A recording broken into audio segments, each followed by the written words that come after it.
Here too.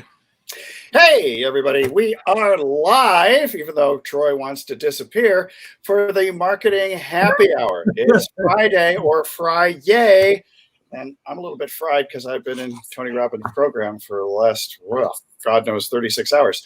So my name is Dr. Christopher Vogelman. I am the CMO of Maximize Your Media, and also the head coach of Life Beyond Practice, the group for doctors who want to have more free time, freedom, and funds. And to my stage, well, my left, who's really stage right, is... I'm John Paduchek, and I'm with johnpaduchek.com. I'm a video marketer. Specializing in live video. Good. Hey, wait, he was last, so give this guy his due. He came in on time. So you're really pointing to me? No, I was pointing. I was pointing to Cam because no, you didn't. But you didn't point to him. Go ahead, Cam. Go ahead. He hasn't figured out how to point yet. That's a pointer. Yeah, but you were pointing. You're pointing towards me anyway. Hey, what's up, everybody? This is Cam Fats, aka Cam Jennings, coming at you on behalf of EpicConversions.com. Thanks so much for having me, you guys. Appreciate it. Consider yourself had. And down below, the guy in the know.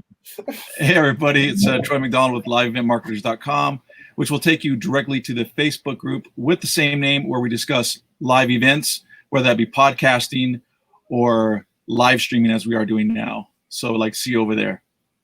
So this week I was going to say it was democratically voted, but actually it's dictatorially declared that we'll be talking about kind of two things together. I just thought it'd be an interesting topic of conversation to discuss the idea of, number one, the race to the bottom in terms of pricing, but more importantly is how you distinguish yourself in a world of sameness so that we all don't come up with a Me Too product. Now, I'm not talking hashtag Me Too. I'm talking that you just do the same old thing as everybody else. So how are you going to distinguish yourself and create some influence, authority, and break through all the noise that is the interwebs? Discuss amongst yourselves. It's a good subject. Well, Dr. B, since you are going to be heading out. I'm going to be leaving soon. So I'm in more and more agreement. Yeah, I'm heading out soon because I got to go back to Tony Robbins, and my wife is insisting that I join her. And actually, it's been really, really good. I'm impressed with the idea that you can actually create a live digital event that has extreme amounts of participation. And it's actually pretty impressive. There's a $9 million studio that Tony Robbins put together that has just massive walls of people with probably the largest Zoom, I would think, on record, which is 20,500 people. So that's pretty good. It's a pretty good size Zoom. Then they break it down into smaller rooms. I think we were in room 42 yesterday, 54 today. And then they break it down even further into discussion groups of 6. So that's pretty unique. I'm actually very impressed with that. Yeah, it's very, very unique. So I think, one of the things that we've touched on before, and I'll just touch on it briefly, is the whole idea of being authentically you. And that people are going to buy your particular flavor of whatever you happen to be selling or teaching or delivering, as opposed to somebody else. And my example has always been that when it comes to things like ice cream, Baskin-Robbins has 31 flavors for a reason, which is not everybody likes vanilla. God forbid you become vanilla in your marketing approach. And also not everybody likes pistachio, although my favorite happens to be chocolate. So my favorite pistachio. Your favorite's pistachio? Yeah. Not everybody likes pistachio, but he is the pistachio of marketers. And some people do like vanilla. They do, yeah. French vanilla, ooh la la. So, ooh la la, yes. So, anybody else think about what distinguishes you from everybody else out there? Cam has his wonderful brick wall of fame. Yeah, I think backgrounds can do it. Troy's got those video games in the background, which are pretty cool and unique. I think that, that to me that kind of falls under the category of I call it signature article of personality, right? Ooh. And this could be like Snap. a kind of a clothing thing you wear. Like people always see me wearing these cutoff sleeve T-shirts. You don't see a lot of other marketers dressing like me, so it kind of becomes like my own signature thing almost. Another thing could be, I know David Goodman, aka King Human. He does YouTube videos all the time, and he's another marketer. He's a big time affiliate marketer. He does a lot of money with affiliate marketing.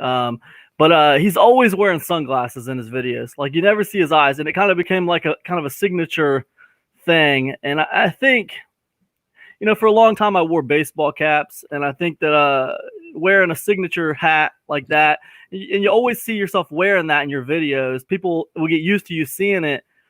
A lot of people get mad when I shave because a lot of times I have a beard, and people say, "Hey, yo, what happened to the beard?" If I happen to shave, they notice stuff like that. So that kind of becomes part of your signature look, I guess you could say. And you don't think about it really, because we're not TV celebrities, so we don't really think about it. But especially in the realm of John's specialty there, video marketing, Sure. how you look and what you wear and your background and stuff for video, it definitely can differentiate you a lot. So my facelift is off the list then. Botox is working. Yeah. I'm starting to notice the old chin area is starting to go south. I could do a Anyway. triple, I could do a triple chin if I really tried. You need a jowl adjustment. The way I took today's commandment of what the topic would Just be think of, there were 2 tablets that I brought down from the mountain. was in one word, differentiate. Yeah. I used to say differentiate or die. That was my motto. Well, that is a phrase actually that you do here. Yeah, differentiate or die. But what does that? I mean, what does that really mean? Like, yeah, we know what it means, but what does it really mean? So how is that really applied, right? And so the thing that I started thinking about, because I was doing my shower thinking kind of time. We do a lot of thinking. A lot of times we're in the shower. At least I do, right? Mhm. And is that most people think differentiate is kind of, okay, I'm going to differentiate myself.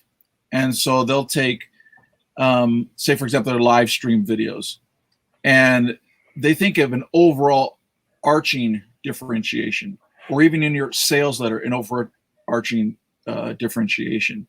But the reality is it can be pieces or elements within that main topic. So in your live, like as Cam was talking about, we have different looks, which, by the way, I did want to do shades at one time as well, because I thought that'd just be fun to do. However, then the glasses came up, and it's just like, you can't have like sunglasses over your glasses, and then to get really, you can't get those really good looking flip downs. That would look like that would look so busted out ghetto. It would be, yeah. Anyway, but basically, that you can differentiate in. I'm looking at my camera here. If you guys didn't notice, I have my setup. I'm actually sitting down this time, versus standing up. Does that mean and you have low energy today or no? I just feel like chilling, man. It's Friday.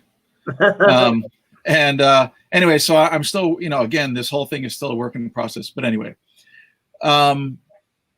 so with the differentiation, there are actually more than just an overarching kind of thing. Like people think about that, and they think of one element that they're going to differentiate.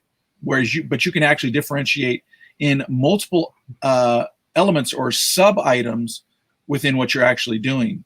And I think that when you tell people, hey, differentiate or die, they think of one thing. What's one thing that I can do to be different? I mean, you start there, but you can also differentiate multiple items within, whether it be a sales letter, a live stream, and all that kind of stuff. So that's one element that I thought about today that I think most people don't think about, because that differentiate or die is people go, yeah, I got to be different. They'll take that differentiate or die, turn it into I got to be different, and then they change one thing. And that may be enough. Yeah. I'm just thinking in terms of, like, if you look at automobiles, and there'll be more than one differentiating factor from a particular model. It could be the drivetrain, it could be the air conditioning, it could be the seating, it could be the exterior, it could be the leather upholstery, or could it be real Corinthian leather? It could be, but but usually when somebody creates a product, there's more than one particular differentiating feature that will allegedly give people a benefit. Another thing with product differentiation, another thing you can do that's helpful is what I like to call like curveball videos. It's where you have a few videos in there that cover topics that are a little off the wall, that are off the beaten path of that subject. Like for instance, I know I did a video kind of show, podcast, whatever you want to call it, with another marketer, and we covered this topic of why so many people are jaded in the IM industry right now, customers and vendors.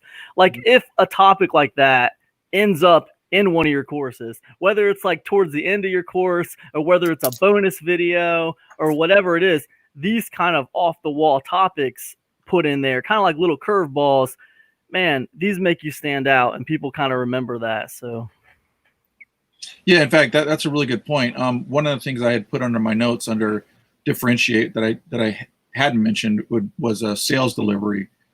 Sales delivery, your offer, your headline. I mean, if you think about it, with your headline, that is what you are trying to do is differentiate yourself. That gets people to stop. So that's why a differentiation is important. It gets people to stop, and then people say, well, it's to cause curiosity, which again, you're trying to set yourself from zombifying people to where they see the same thing over and over, and they just okay, yeah, they're already judging it. Oh, I already know what this is, or I've read this before, and it may be a completely different product, but if they pigeonhole you in, it's the same thing. They just move on. Just cut through the noise, because as human beings, we have all these different filters, and we try to filter out anything that's going to disturb our brain. But every once in a while, you come across something that just sort of, sets you back a little bit, and suddenly you're going to pay attention. You're riveted, because there's something about either this person, maybe they resonate with you, maybe it's that, hey, wait a second, he shaved this time, what's going on, or what's with the baseball cap, or what's with the brick wall, or something like that. But so that I don't run into a brick wall with my spouse, I do have to leave you gentlemen now to discuss amongst yourself. Hey, all right, enjoy yourself. I'll be back next week for more fun and hijinks, and then we'll have another topic. That's Bye. always a pleasure, Doc. Have a See good ya. one. Bye. Thanks for dropping in. So I was going to go back to the beginning, because Kimmy brought up a great thing that, so many times as we started like doing videos, I noticed clients and even me, I was always wearing blue all the time. That was a very common theme, always trying to find things to put in the background or places to film and do video. And video in itself can be a big thing that differentiates you from other people, because people get to know your personality. But I'm trying to bring, things that are passionate to me, like Troy and his video games, and me and my RV and camping lifestyle, and getting out and traveling a lot. Those kinds of things I think are great differentiators to get people to know and like your personality, because people are attracted to people like them. So I think that's kind of important, or the lifestyle that they desire. Man, right? So go ahead, Troy. yeah, go ahead, Troy. That's a good point, John. Yeah, and I think that actually really is good. And I think we can kind of surmise that into branding. Yeah. You know what I mean? Your branding is a differentiation. Yep, it's all part of it. Absolutely. And then on the customer side of it, trying to be as personal to people as you possibly can, sending them little videos, little tchotchke things that kind of get their attention, different things that you can do like that, I think are really big, that are big differentiators. Yeah, when you got the whole thing with the live streaming effect, right? With the StreamYard, we can do a StreamYard like so easy, right? So like if I say, okay, I'm gonna spend like the next hour just answering some customer support emails, I'll pick maybe 3, 4, 5 of them and just do like video responses. And it doesn't take anything, right? I can live stream to an unlisted YouTube video, and I can talk to those guys on camera and be like, hey, I just got your email. I wanted to read through it with you together real quick, and then just answer it for them right there with the video personally. And yeah, you're right, man. That definitely differentiates you. There's no doubt that a lot of people said they appreciated that. Can't do it for everybody, but I mean, people won't go to that length to do that either. And yeah, it's really not that big a length. It takes. It usually results in extending the life of your customer is what it does. I mean, they'll buy more things from you because they get to know you better. Yeah. Yeah. Definitely. Well, that's why they've come up with like services like I think it's like Bonjour, and there's a couple of different other ones where it's that one-on-one video kind of thing. Yeah. But I think like you can do it. You don't have to use some other tool like that. Heck, good idea with using YouTube as an unlisted video or private video. But it is nice if you're doing the one-on-one types of things. Things like you said, Bonjour, Dub is another one. Yeah, Dub. Some people use Loom. Those kinds of apps were created for that reason, is to just be more personal with people. Another thing I think that people probably overlook when it comes to differentiation, because when people think about Differentiate or Die was a book, and you guys probably already read that book, but like that idea, Differentiate or Die, when people think differentiation, they think splash. Like, I need to make a splash. I need to do something to stand out. One thing that's overlooked that can help you stand out is simple consistency in publishing. Like, if you just pick a platform to publish free content on and say, hey, I'm just going to do this 2 times a week or every Friday, like this show is every Friday, that consistency in publishing, that's lacking in so many people. They cannot do it. They can't hold to a schedule. So being able to stay on topic and publish consistently, week after week after week after week. I mean, just being there like the mail, right? Like, like the Bills. Yeah, exactly. Yeah. It's a big deal, and it will differentiate. That's a long game, right? It's a long game. It'll take a few months before it starts differentiating you, but eventually you're always going to be there. And like, other people come and go, they're inconsistent, but if you are consistently there, it definitely puts you at a different level. There's no doubt about it. Yeah. Actually, go ahead. Sorry.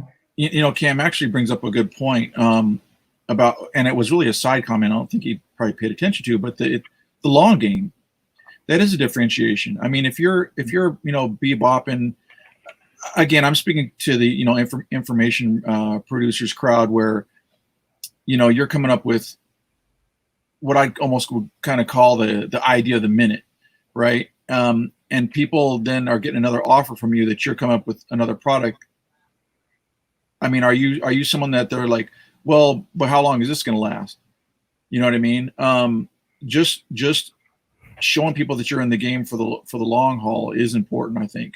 I don't think there's any problem with showing your diverse knowledge of, say, ways to make money or ways to market and that kind of thing. But yeah, being able to prove by actually doing it, being in the game for the long haul. I mean, which I know, I guess this kind of brings back to Cam and I, again, that infamous conversation Cam and I had about a week ago, where he and I talked, and it was a little bit about, like my background and things that I've done and whatnot. But, and even, and then actually, John, I think you came up, if I remember correctly, as well, for all three of us have actually been in the game for quite some time. And I think that's important for people when you're selling to them, that they know that you're, oh my gosh. So Dr. V is making comments on his wife. Hopefully his wife doesn't find out in the live comments. Sorry guys, if you're wondering what he's saying, but making comments to give me a rough time. Yeah. That's sidetracking me. But anyways, I just thought that was an interesting point. Patriots suck. Come on. Hey, go watch the Robins. Yeah, I know. But anyway, I think that's a differentiation as well, is, the longer you stick with something, and even if you have small successes, not everything's going to be, like your game-changing launch or whatever like that, but people see that you're there, you've been around, you know what I mean? And you've been having results, and hopefully people understand too that, and I think it was another live that we did, all four of us, but where we talked about, and I think Cam mentioned this as well.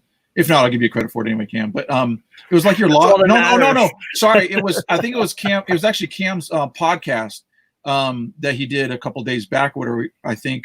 Okay, it doesn't matter. But I think that's where it was, where he talked about like mentioning your losses sometimes. You know what I mean? Like, where it shows that you're real, but also again, it shows hey, I've done this, and this has been success. This, even a loss can be a success in the sense if it turns into some education that actually teaches you what not to do next time and that kind of thing. That's a great point, Troy. I mean, like, failure content right now is like a great way to differentiate yourself. No one is doing failure content. Very few people out there are doing failure content. They don't want to pull the curtain back and reveal losses or failures because they feel like it's going to diminish their authority.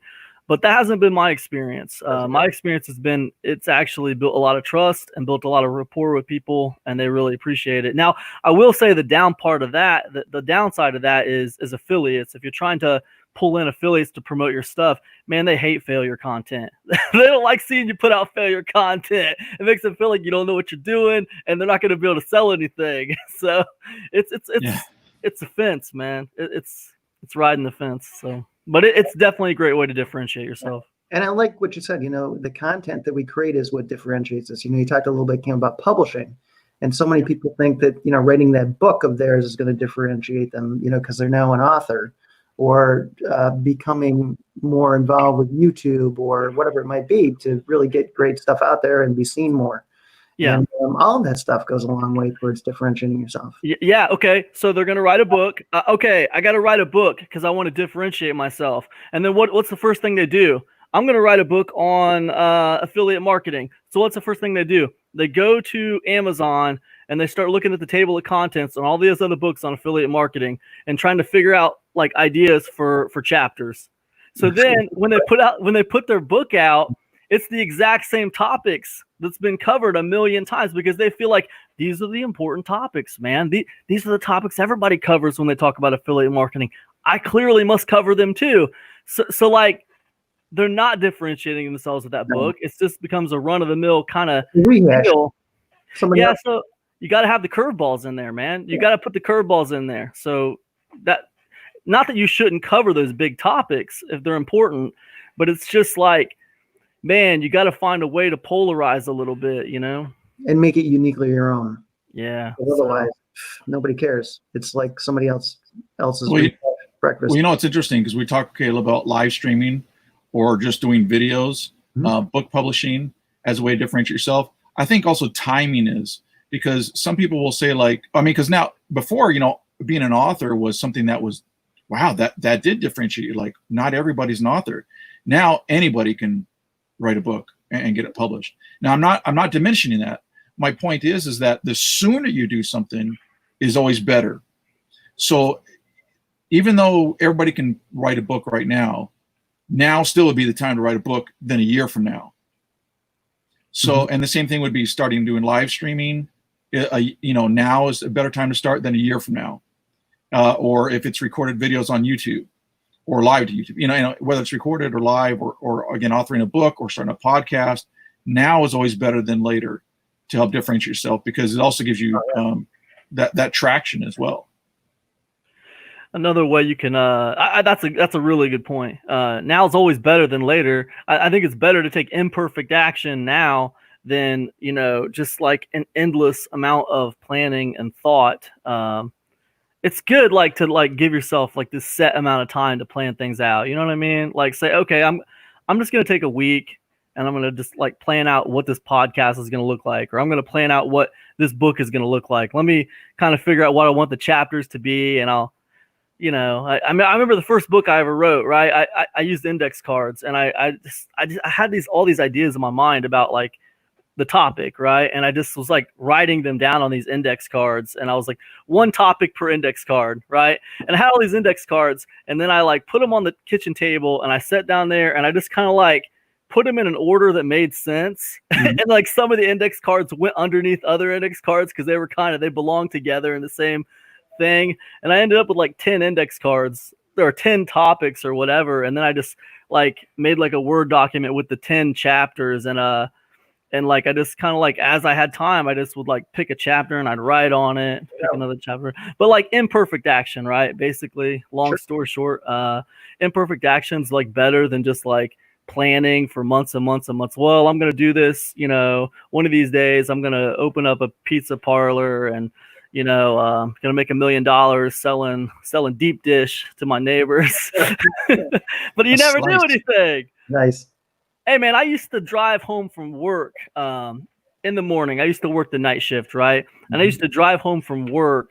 I I drive through this. I'll never forget this, man. I used to drive through this busy intersection, and on the one corner, man, there was like all these stores and stuff, right? But there was no gas station, and you had to go through the intersection, and the gas station was over here on the corner, right? And I was thinking, man, you know how you can make a bunch of money? I can open up a gas station right down here where all these stores are, and I just make a ton of money, you know?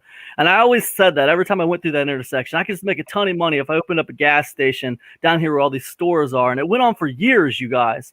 And like, and it finally, guess what happened? Speedway, this gas station, they opened up a gas station down there where all those stores were. And you know what I said? Those bastards stole my idea, man. Those bastards stole my idea, man. I was gonna make my millions off of that. I only drove by that intersection for 2 or 3 years saying I was gonna do it, and I never did it. I never even looked into what I need to do to open a gas station. So it's like, yeah, exactly what Troy's saying. I mean, look, man, I mean, right now is the time. Now is always the time. Like, I don't care what you're trying to do. Now is always the time. So, you know. You'd be glad you didn't, though, if you really knew how those gas stations work. Yeah, you're probably right. I'll tell you afterwards. You'd be glad you didn't. That was not the way to make the millions? No. Yeah, you're probably right, man. Most people, it's so funny when you think about it, and we think about differentiating ourselves, right? And it's funny that you should say this, but sometimes we get caught in that trap of we really don't understand the business enough to then go, well, I think this would be a great differentiator. But in reality, it's like, oh my gosh, it's like your biggest nightmare because you really don't understand in depth enough to like really make it work out. There's a lot of little pieces in that if I told you, you would just be blown away and you'd be like, oh I have no doubt. Yeah. But on the opposite side of that, I didn't know a damn thing about making money on the internet when I got into this business. You know what I mean? Like, I started out selling books on Amazon, and I didn't know what the hell I was doing when I did that. Then I made an ebook about selling books on Amazon, and I didn't know what the hell I was doing when I did that. And then I like fumbled my way into like a YouTube channel and trying to drive traffic to the ebook, and I didn't know what the hell I was doing with that either. And then I turned the ebook into a membership program. I didn't know what the hell I was doing with that. For the first 2 months, I didn't make any sales. I'm like, what the hell is going on? It was working when I was driving the traffic to the ebook. Why am I not getting any sales on this thing? Took me 2 months to figure out that like I need to see if my checkout process even works, right? I didn't even test it to see if it worked. It turns out no one could even buy it, even if they wanted to buy it. And I thought, how is this even possible, man? Wouldn't they tell me if they wanted to buy it and it didn't work? Wouldn't someone email me and say, hey, dude, this checkout's not working? Wrong. That's not how it works, man. They just move on. If it doesn't work, they're just going to move on to the next thing. They don't got time for that stuff. They're not going to go through all the trouble of emailing you and all this other stuff. I mean, if it's not working, you clearly must not know what the hell you're doing. So they're going to move on. And, you know, so I didn't know what I was doing. Now, I think you're right. In some things, you can just get in over your head. But I will say, in the spirit of getting your stuff started, you don't need to know everything that's going on to get into something. And there's no way that you're going to know everything about this business or that business before you get started. Some of it's going to have to be like learned on the job as you go, as long as you have a passion for it, right? Yeah, well, to both validate both your points, I mean, the investment for a gas station is different than the investment for, you know, setting up a membership site and throwing some traffic at it kind of thing. You know what I mean? So you both have valid points. Oh, it's a loan situation, you know, I knew it was a loan situation back then too. I knew there was going to be a situation where I needed to go to the bank. I needed to work on getting a loan to see what I could do to get it started. And yeah, I mean, when I look on it now, it's like, seems like a business where it'd be so easy just to get forced out by a bigger company. Like, you know, it seems like it would just be so easy to get swallowed up by someone who had more money. But, you know, I could give lots of examples, but there are so many examples where I just failed to take action, and I probably lost money because I failed to take action. You know what I mean? Oh, that's everybody. Yeah. And as we go along, you know, we see the things that pop out to us. It's just kind of a lifelong learning journey where different things pop out and you go, oh, you know, that's how I'm different. That's a differentiator for me. I should really incorporate that or whatever to kind of get things moving in the right direction. Or it's an attraction factor to other people to see that. And I those like are- that. I like that attraction factor. Man, I think I read a book called Attraction Factor at I some think there is point. a book like that. Yeah. I don't know, man. Like Dick Vitale or something.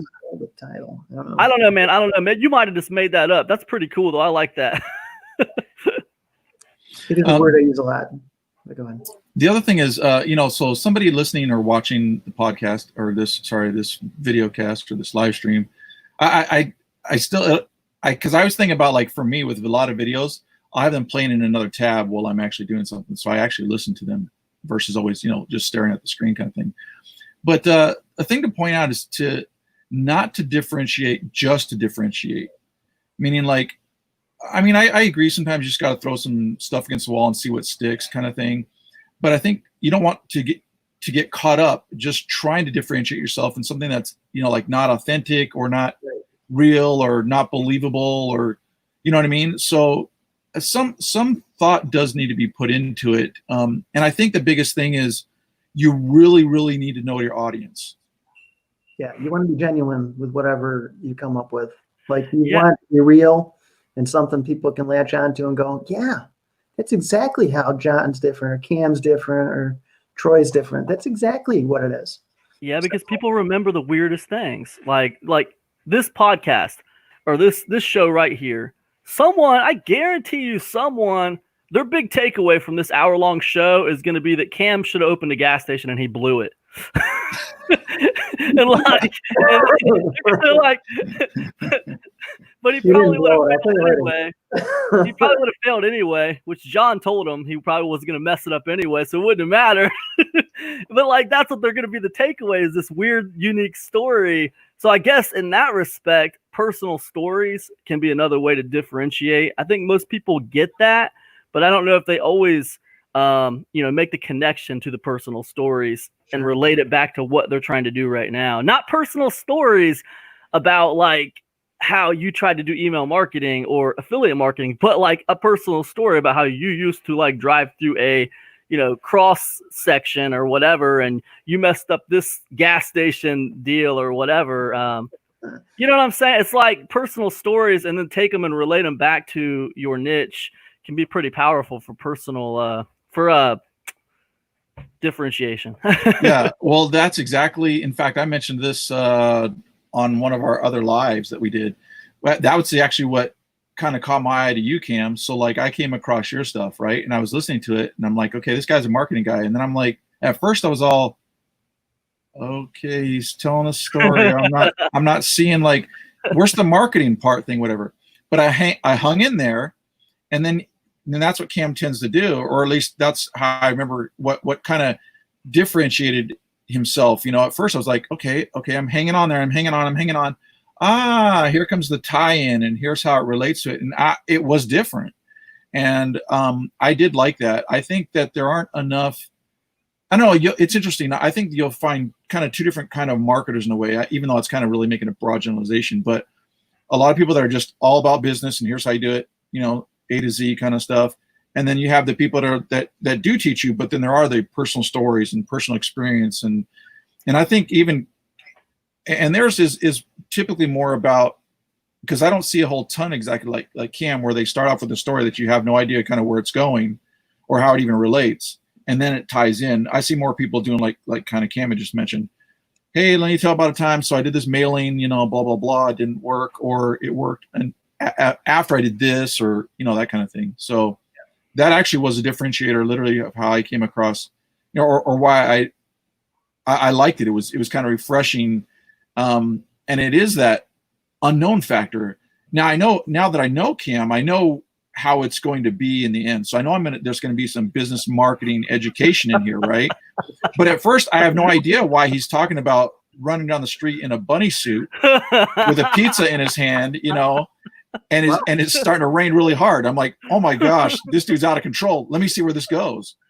And I know it's going to tie back to, some kind of marketing thing. Story I'm going to have to hear in the end. Hey, man, I'm not gonna lie, man. I will go out of my way to drop people in left field. I will. I was like, man, how can I drop people in left field today? What kind of story can I tell today? I don't lie to people. I'll tell real stories, But I mean, you know, I got to find a way to drop them in left field somewhere, you know, and it's like, yeah, and bring it back, circle it back around to what you're trying to get to. But, you know, I always know that I lose people on content because of that, but I can't help it, man. That's just what I like to do. I just like to drop people in left field like that. And then like you guys are saying, like kind of bring it back around and circle it back. But yeah, maybe it's not going to work for everybody. I'm sure that I lose people because of that. They watch like a minute of it and they're going to be like, dude, this ain't for me. You know what I mean? So people got to find their own ways to differentiate. Like you can't just like look at something I'm doing and be like, yeah, I got to do it that way. You know, it's going to be different for everybody. A lot of it's just what I like to do. Everybody's going to be a little different. Right. And that's what I was saying about, you know, being authentic. In other words, it's got to be you, whatever you decide to do. And in fact, like with yours, I had it in a tab, you know, open, and I was listening, and I was like, I want to invite this guy. He's doing lives to, you know, the Live Event Marketers group. And then I'm all, where's the marketing thing? You know? And I was, but I still continued to listen. And then I was like, oh my gosh, I like that. I like that. Like, it was a cool story, but I just thought this guy's he's just doing a live telling stories because there was no like marketing in there. Right. And I'm like, what? And then it tied in. I'm like, I like that, you know? And yeah, there would be some people that would 2 seconds. Yeah. Okay. Scroll next thing, you know, but you know, I'm a Cam fan, you know, so hey, look, man, you know what? Sometimes I'll try to do this sometimes, and other people can take a note on this or whatever. But like sometimes in the beginning, if I know I'm going to go way in left field, in the beginning, I'll say something like, all right, listen, you guys, let me just tell you right now, this all ends with you learning something new about affiliate marketing, something very, very valuable about affiliate marketing. It probably changed my entire life when it comes to affiliate marketing. But to get to this lesson, we gotta go way back, man. And I gotta start at Chuck E. Cheese. And then it goes into this other thing. And it comes back around, man. But I'll do that in the beginning. And I don't know if that retains people or not, but I like to think maybe that will retain people. But some people just got short attention spans, man, and they don't feel like messing with it. So it's gonna be yeah, you know. I'm like that though, John. You know, we were talking about this the other day. Everyone's got their website on there, on their tags, right? And this show right here, everyone's got their tags with their live streams, and you guys, Cam, why don't you have your website on your thing? And I got this like elaborate story why I don't have it on my thing. Like, oh no, I need him to go here, then I need him to go here, then I need him to go here. And you guys are clowning me for it. I'm just like that, man. I'm a beat around the bush kind of guy. So I'm not clowning you at all. I think it's a great idea. It makes perfect sense when you explained it. I'm like, I would do that too. Why not? It's a big filter. So it's a weed redder. There's nothing wrong with that. You know what else is cool that we haven't talked about though when it comes to differentiation is celebrity by association. That's another one. Oh, I like that one. If you can do like interviews with people, you know, let's say you're doing a product review for somebody and they have an audience, they have a following, and you get a few interviews with people, you know, just people seeing you connected to that person who's already kind of not famous, but little famous in the niche. Like it was a key one for me. That got me where I am today. Yeah. Expert interviews with celebrity people that everybody knew. That's differentiation. That separates you from every other new person who's trying to get started. So yeah, absolutely. That got me a long ways. So I totally tell us the story, John. That would be the big one. You know? Tell us the story, man. Like how did you get started with the expert interview thing? How did that come about for you? And starting right at Chuck E. Cheese, and then you tie that into the. I don't know if I can do that. That's a deal breaker if it doesn't start at Chuck E. Cheese, man. That's right. Forget it then. No, but for me, when I got started with live video, I just saw the hugeness of it when Google Hangout started, and everybody's broadcasting, all the stuff was going on, and we were doing interviews with Mike Filsame. We did stuff with nice. I had Joel Kama, and I had a bunch of other friends of mine. We just did a ton of stuff, and people saw that and started seeing me with other different marketers, chatting about different things, and it was amazing. I never experienced people like literally coming out of the woodwork, and that's what really attracted me to video, because they just were like, "Oh my gosh, John, you're like so genuine. we really dig you. And people were just like hunting me down. It felt like for a while. It was just unreal. That's awesome, man. Yeah. And that's quite a thing to experience. I But don't. it was huge. It was one of the biggest things that I ever did was be seen with other experts. And I recommend it to like all my clients, if you can be seen with other people in your expertise, and it just expands your range. Yeah, I think it's an overlooked one, man. I don't think a lot of people are doing that stuff right now. I mean, some people are, but not the way they used to a few years back. I mean, you can really get a lot of traction by just doing an interview with someone who already has an audience. You know, And a lot of the big podcasters, that's how they got to be where they are, because they did those big interviews with so many people.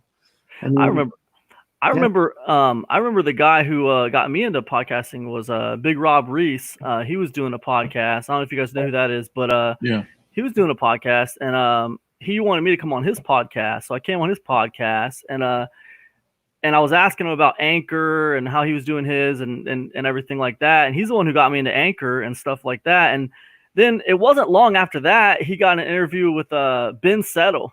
And I was like, what? And it was like, but like, seriously, man. And that Ben Settle interview on his podcast, there was a subconscious shift. You know what I mean? Like, there's a subconscious shift of like what you think something is. And then all of a sudden it's like, oh, wait a minute. I thought that was like here, but actually, whoa, that's like kind of up here. Mm-hmm. You know, that podcast is a bigger deal than I thought it was. You know, he's getting people like Ben Settle on there and stuff. That's crazy, man. It's a huge deal. And maybe it's just all in someone's mind, like a perceived value kind of thing. But like your brand, your show, whatever, man, it really does elevate the perceived value by just, you know, celebrity by association, like you said. Plus, you're developing the relationships with these people. So, yeah, that's the other aspect. That's huge. Because then you're developing your network. You got great relationships with people. I know one friend of mine, his whole strategy for getting his business going was he would invite people that he wanted as webinar partners onto his podcast. He'd then get a chance to talk to him about, hey, would you host my webinar? And he built a huge list in like a year's time, huge income, and absolutely worked out amazing for him. That's fantastic, man. Yeah. So podcasting, you know, podcasting and live video and interviews and summits, all of those things. I mean, you just can't understate the value of, you know, being seen with people at a higher level than you, perhaps. But yeah, they're funny. Sorry, did someone say something? I didn't mean to interrupt anybody. Well, I was just going to give a tip about that. So having done this in the past, the thing for anybody who wants to go this route, I still think it is a great way to go as you guys take your drink. Mm-hmm. And you guys did it like in unison. I was like, check it out. It's not wine, just saying. And mine's cream soda. So nice. IBC cream soda. So the thing is actually is to go until. And what that means is that, you know, if you consider yourself a nobody, right? Or you've never done it before. So why or how could I ever get, you know, any big name or even, or just, okay, well, so any big name, right? And so what I say is try to go for the big names, but also look for your B, C, and D list players, right? And you kind of can work your way up. But the reality is that you only need to get, in essence, one to get the ball rolling sometimes. Right. And when I say sometimes, meaning that is when you finally get one that has some traction with your audience that you're trying to reach yourself and that you're trying to expand, is, you know, you may get that one and then, you know, you think like, oh, I'm all set now and everybody else is going to fall into place. Well, that may not necessarily be the case, but it will open up doors for you. So you just keep going until, and then you'll end up building a repertoire or, you know, of lives or podcasts that you've done with, you know, the different names, because I mean, a name does open up a door. So if you're going to go, say, for example, talk to Mike Filsame, I'm just again pulling, you know, a name.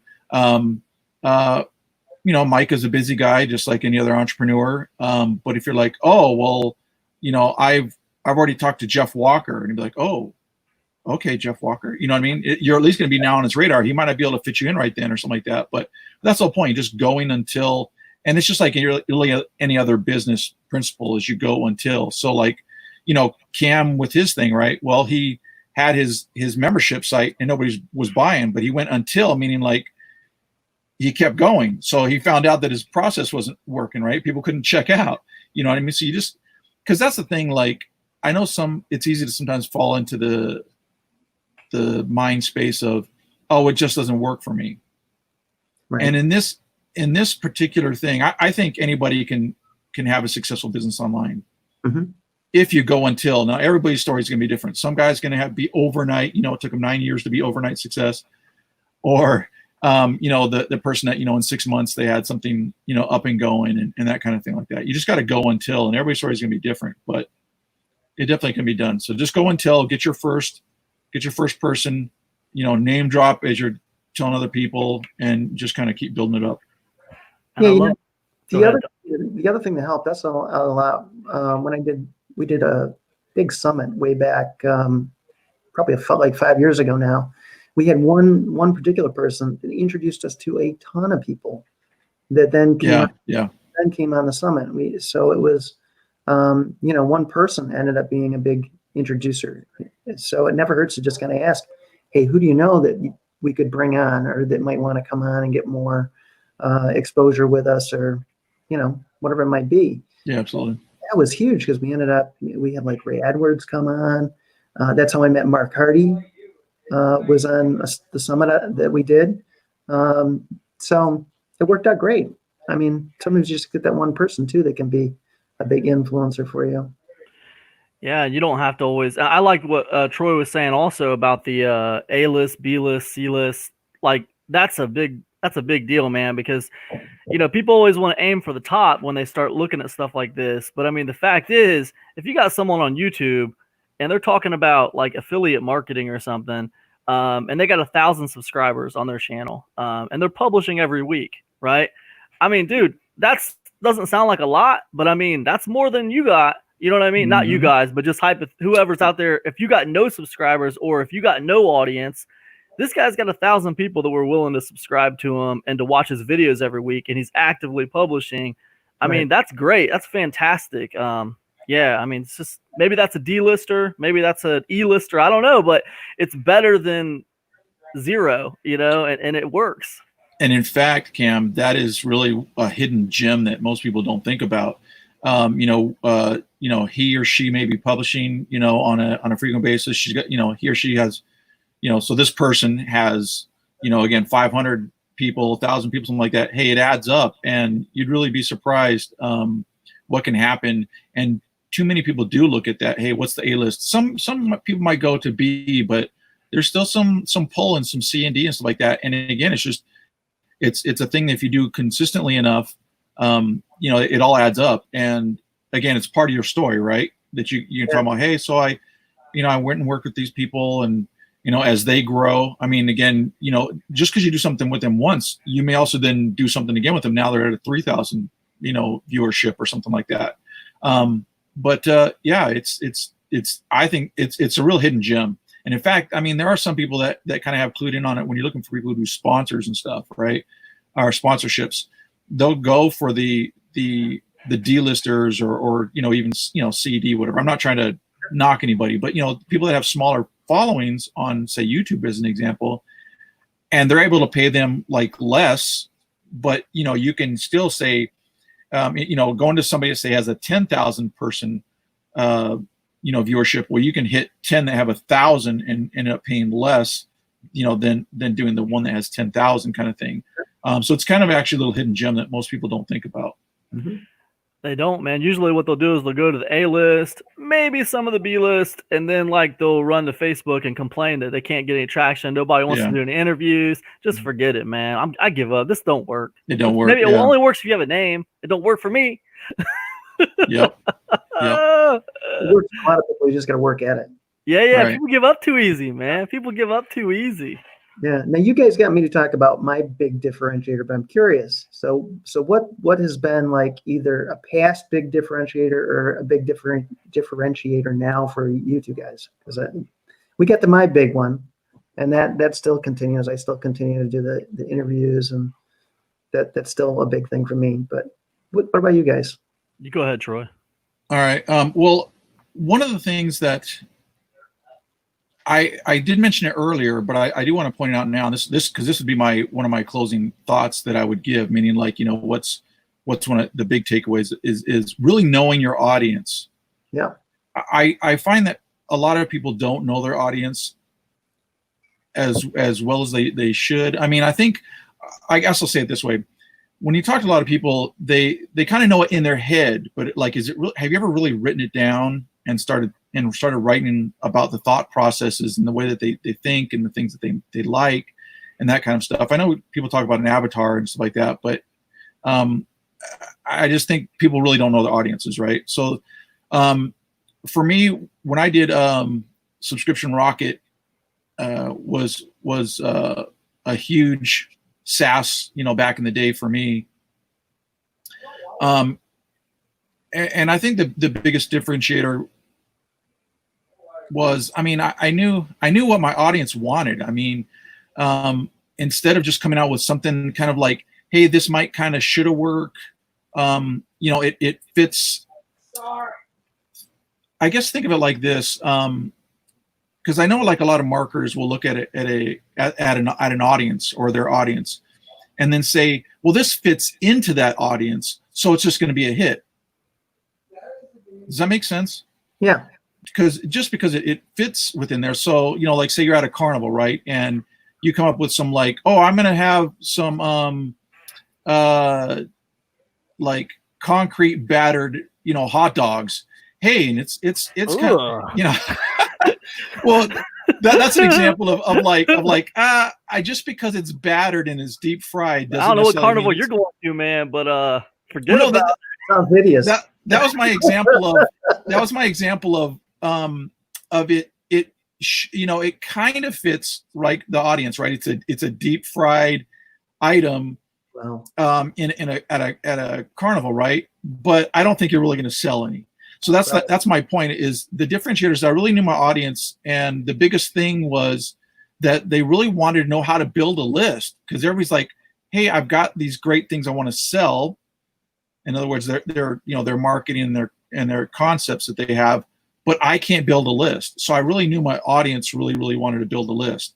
And so I think that's just the biggest thing that just helped me differentiate and kind of fully flesh out my success in that, was just really knowing your audience. And that's, I think, a real big differentiator, because like I said in that example, really a poor one, but the quickest one I just pull off my head is like, hey, it's a deep fried item that I'm selling at a carnival, because people buy that kind of stuff. You know what I mean? Deep fried, blah, blah, blah, and it's at a hot dog and whatever, but fried butter. Yeah. Oh, yeah. And Twinkies and all sorts of stuff. But so knowing your audience really helps you to differentiate, and it's what really helped me to be successful. The kind of sub part of differentiation was really knowing your audience so that you can connect with them. And that's kind of the other point that I have, is you want to really connect with your people.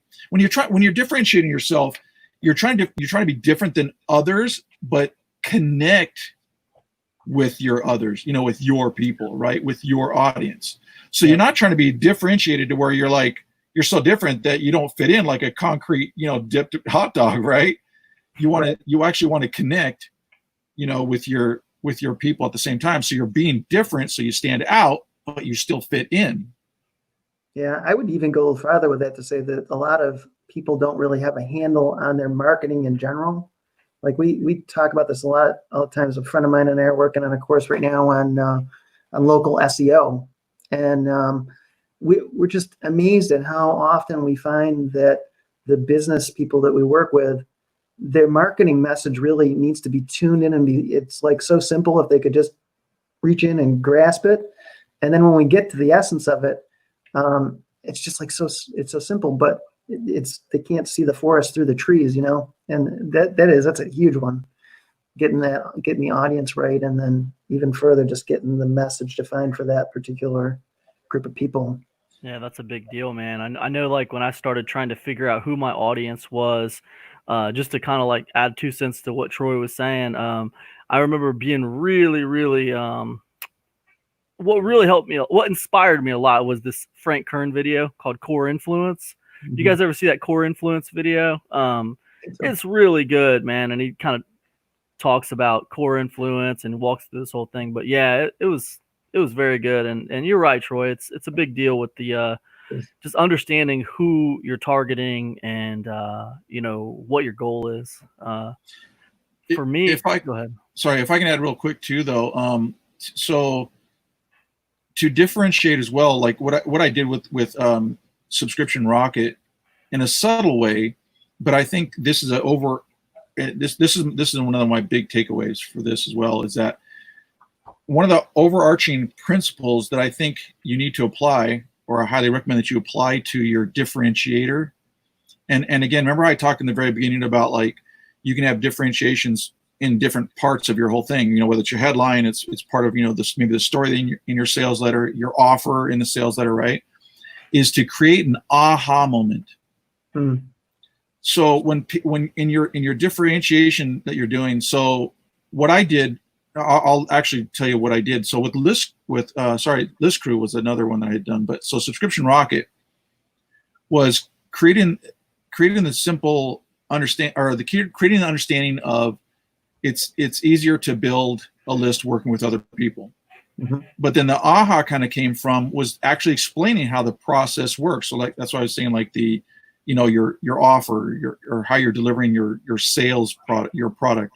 Right. And so the explanation of how the program worked created within the mind of like, I get it. I work with other people by displaying their ad on my site. So it was co-registration is how it worked, right? And it really, I think, sinks in and makes it believable. So it differentiated because there was a couple other places that were doing it. But the way that I was able to explain it, I think was a lot better than other people. And it made it that aha was like, wow, okay, this can work. And it seems, it's easy to implement and that kind of thing. So if you need to create an aha, because then that mentally shifts people and really lets that concrete set, if we go back to that example, right, in people's minds that you are different, instead of you just being thrown in with, well, that's like everybody else kind of thing.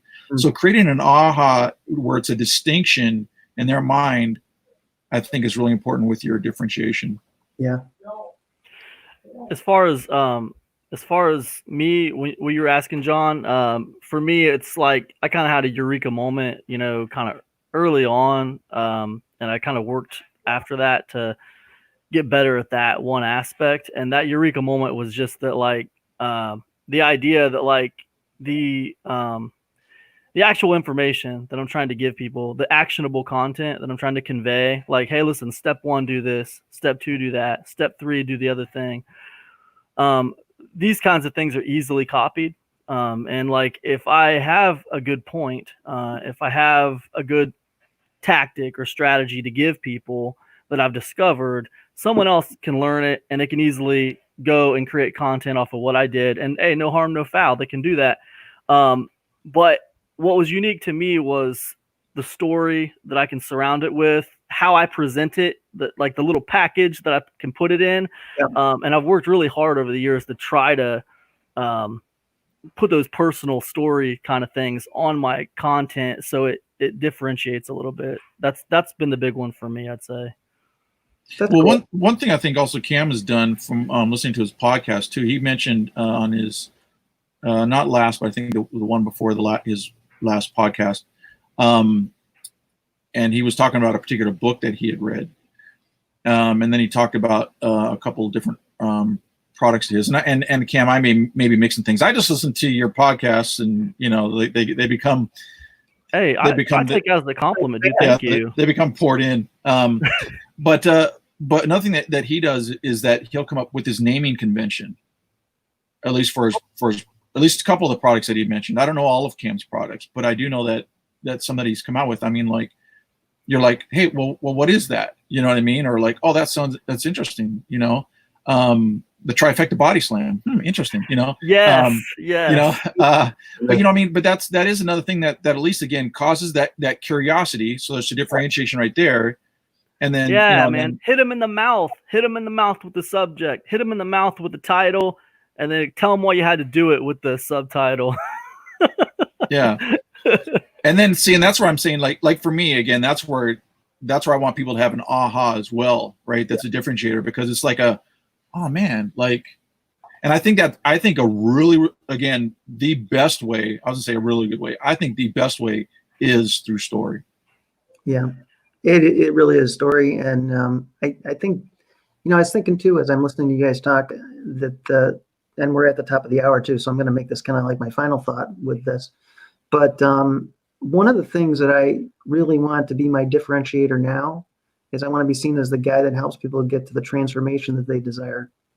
Because I think now in this crowded atmosphere of garbage that we see like all around us, I want to be that guy. I want to be the one they say, you know what, John helped me get the transformation I really desired. And I own that. He's like one of the top people I would go to for that. That's my biggest desire right now, is to do that, be seen as that. And like, John, do you mean like in life in general, or do you mean like in your specific field? in my specific area. Like, Gotcha. Okay.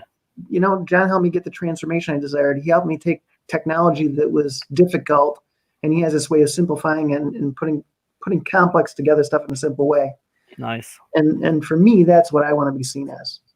So right, it's outcome through the outcome, and then the outcome, which is a transformation which arrives to the outcome. Yes, exactly. Yeah, that's good, man. So yeah, since we're at the top of the hour, let's wrap up with that John being his final thought. His final thought is I do again. So I just barely went over this, but basically, know your audience, and so that way you can actually. And I'm actually looking at my notes how I have it written, because I like to do this to help kind of keep me on point. But basically, you got to really know your audience, and then look to give them, through a story, an aha moment. And if you can, in that story, I mean, ideally, and it fits right into John's thing, is to have them see themselves having a transformation from your product.